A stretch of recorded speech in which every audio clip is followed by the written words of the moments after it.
Welcome to Lectio Divina Reflections, Thursday of the 6th week of Easter. A reading from the Holy Gospel according to John. Jesus said to his disciples, "Are you discussing with one another what I said? A little while and you will not see me, and again a little while and you will see me. Amen, amen, I say to you, you will weep and mourn while the world rejoices. You will grieve, but your grief will become joy." By telling the disciples, "You will not see me, and then you will see me," Jesus meets their concern directly. John tells us that Jesus knew that they wanted to ask him what this might mean.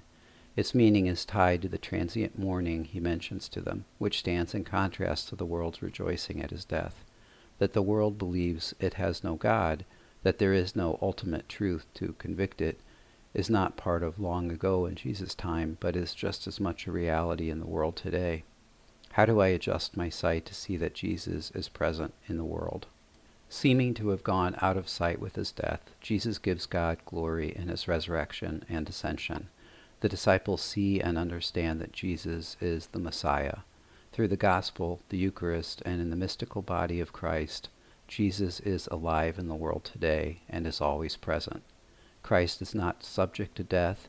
Dying and rising with him through baptism, I am brought into sonship with him in the eternal love of the Father. As St. John Paul II said, in him the divine sonship has become our inheritance. By God's will, as adoptive sons, we are co-heirs of the eternal Son, called to participate in the life of God in eternal happiness in him. His right hand has won victory for him, his holy arm, the psalmist sings. Let me remain with you today, Lord, to see and understand that you are the victor.